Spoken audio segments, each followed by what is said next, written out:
Tá?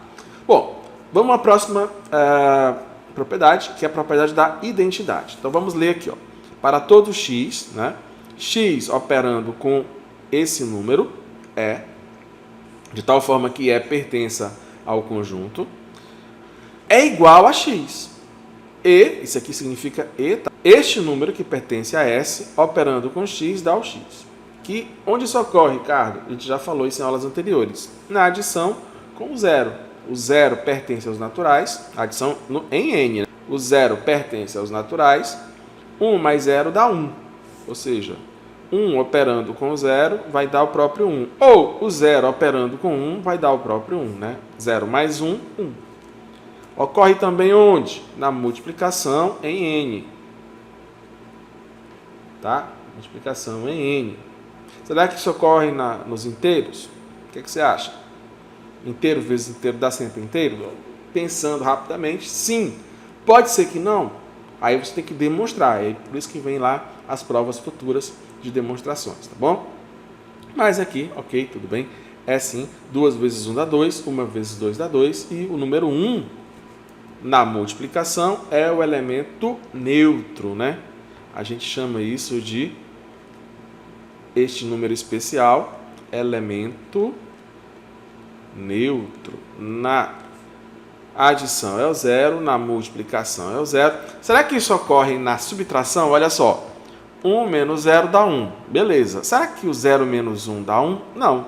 0 menos 1 dá menos 1. Tá? Então, isso já, mais uma vez, confirmando a nossa ideia, né, que a gente falou anteriormente. Tá, beleza.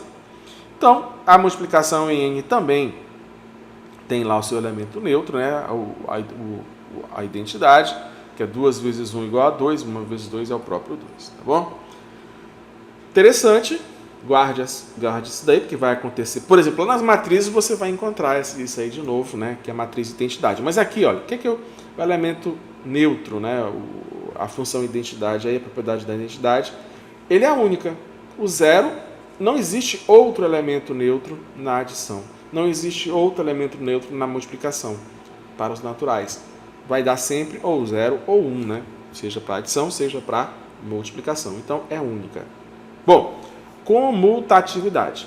Comutar significa troca. O que significa aqui? Ó? Para todo x e y pertencente ao conjunto S, x operando com y é igual a y operando com x. Tá? Vamos ter o exemplo aqui. Ó. 2 vezes 3 é igual a 3 vezes 2? Sim, é igual a quanto? A 6. 2 mais 3 igual a 3 mais 2? Também sim, tranquilo. Então, na multiplicação, na adição, existe a propriedade de comutatividade. Será que existe isso? Só para representar. Será que isso é verdade? Por exemplo, seja A e B matrizes, isso é verdade? Será que isso é verdade sendo matrizes? Em que caso isso é verdade, em que caso isso não é verdade? A adição de duas matrizes, importa a ordem? Não, não importa. Mas a multiplicação importa? Sim, importa. Então, há comutatividade na adição com matrizes, mas não há comutatividade na multiplicação com matrizes. Então, a gente... Claro que isso aqui eu estou só extrapolando a nossa discussão de teoria dos números, só para você conectar com outras áreas da matemática, tá bom?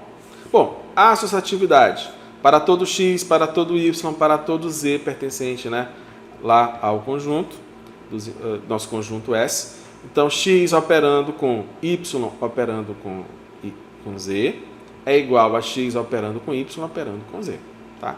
Em ordem. O que significa isso? Olha só.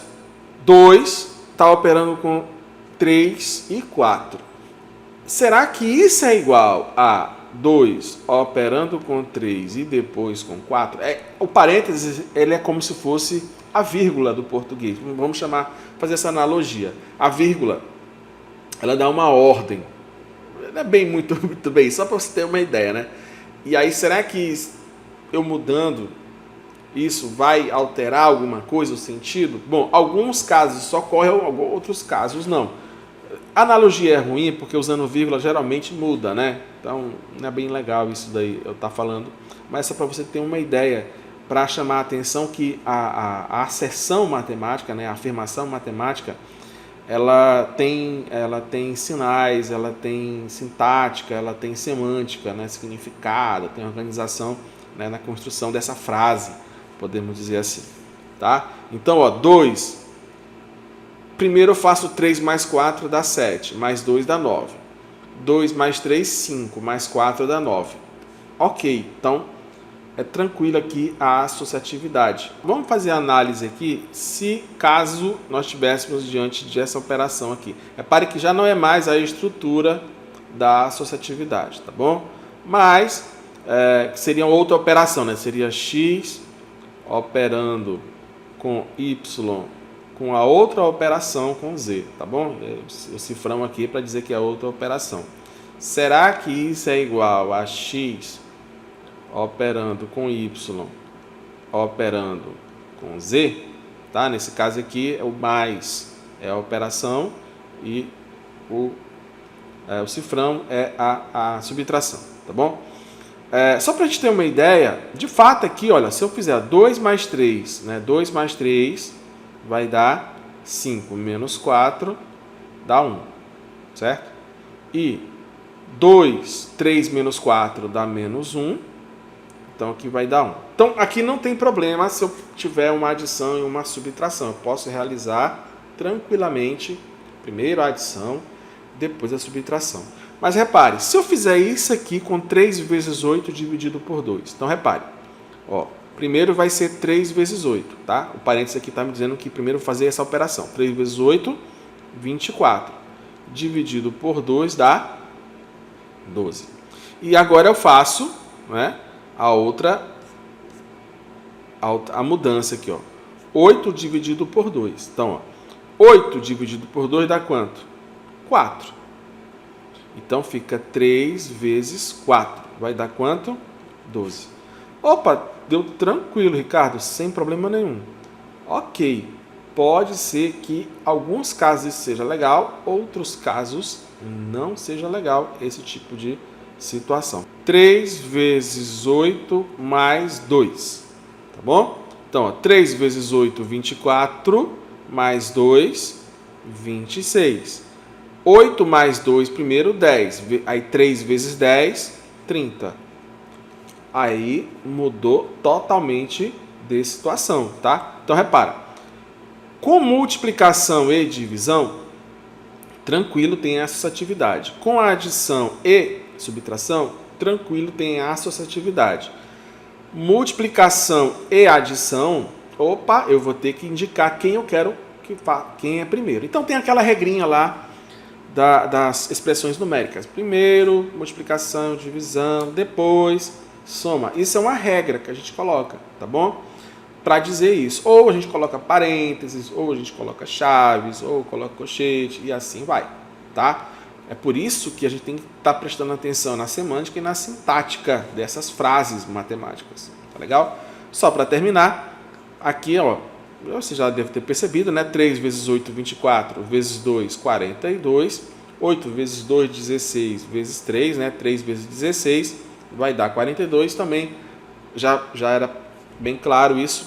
Na multiplicação temos a associatividade sem problema nenhum. Agora não existe, né, a operação aqui, né, não tem essa propriedade, multiplicação e divisão, tá bom? Claro que isso aqui é um comentário, o certo mesmo, tá? Só para essa propriedade seriam esses daqui, tá bom? O certo seria esse. Aí você pode testar, por exemplo, se eu posso imaginar 16 dividido por 8 dividido por 2. Será que isso tem associatividade? Aí você testa, ó, 16 por 8 dá 2, 2 por 2 dá 1. 8 por 2 dá 4. 16 por 4 dá 4. E aí, teve associatividade? Não. E aí você pode fazer essa brincadeira com várias situações para tentar perceber se existe a associatividade ou não. É por isso que a gente vai ter que fazer, vai recorrer, por exemplo, primeiro eu quero isso, depois isso, tá bom? Porque se eu fizer aqui, ó, de novo, né? 8 dividido por 2 dá 4, 16 por 4 é 4. 16 dividido por 8 dá 2, 2 dividido por 2 dá 1. Opa! Então, veja, né, que mudou o resultado.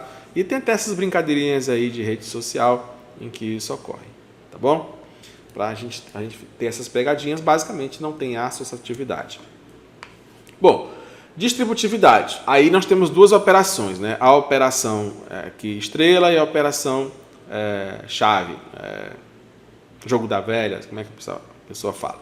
Bom, para todo x, y, z pertencente a S, x operando, né, estrela, y, aí aqui, olha, a ordem, né? Y, jogo da velha, z, ou aí igual a x, estrela, y, jogo da velha, x, estrela, z. O que é que significa isso? Vou dar um exemplozinho aqui, deixa eu ver se eu coloquei, né? Ó, 2 vezes 3 mais 4. Vamos ver aqui então, né, como é que vai ficar a situação aqui, se há distributividade aqui. O que diz a propriedade? Olha, 2 vezes 3 mais 4, aí se isso vai ser igual a 2 vezes 3 mais 2 vezes 4. Bom, se a gente fizer aqui, ó, 3 mais 4, 7, 2 vezes 7, 14.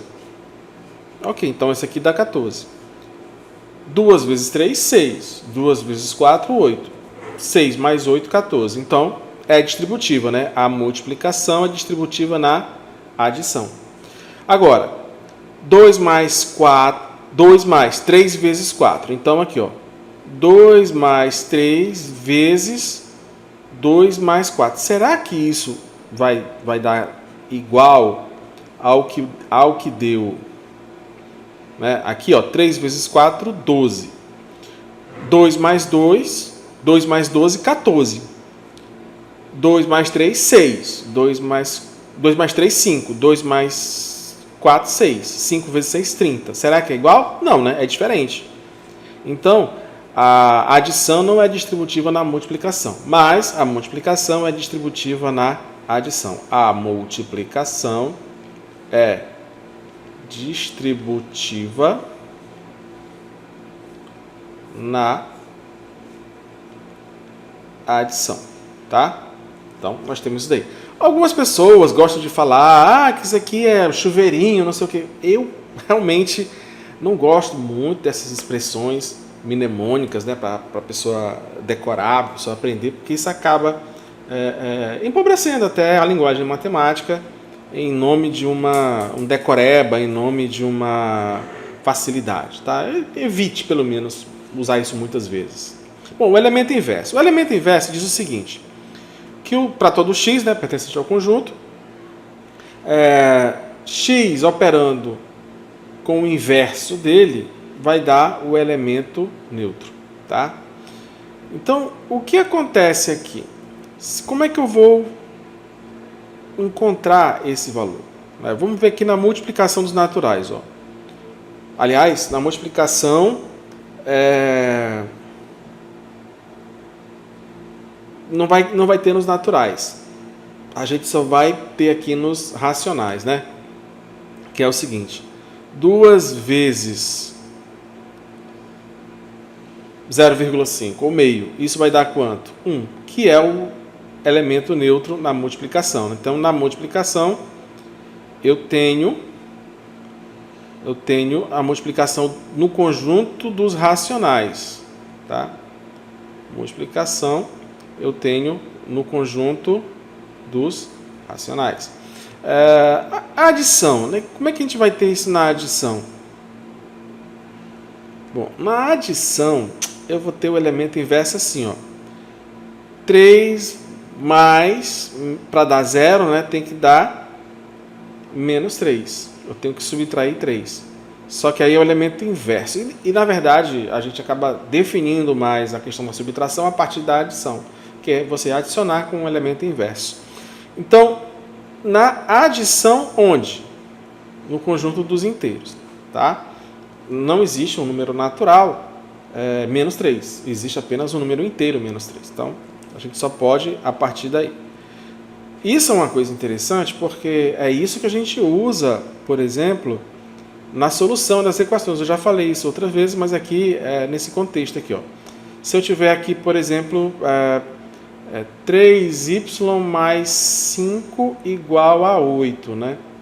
Então, eu vou adicionar com o inverso de 5, ou seja, 3y, aí 5, mais menos 5, tá? Então, aqui deste lado, do direito, né, mais menos 5. Pela propriedade, né, que existe nos inteiros, o inverso, então eu tenho 5 mais menos 5 dá quem? O zero. 3y mais 0. E aqui, 8 mais menos 5 dá 3. Então, 3y igual a 3. E aqui eu vou multiplicar pelo inverso, né? 1/3 e 1/3. Então, 1/3 vezes 3 dá 1. 1y. Aqui também vai dar, por coincidência, né? 3 vezes 1, 3 dividido por 3 dá 1. Então, aí, 1y é o próprio y, logo, y igual a 1. Tá? Então, a gente está usando aí essa propriedade por possuir a questão do elemento inverso, né, que gera o elemento neutro. Tá bom? Muito bem.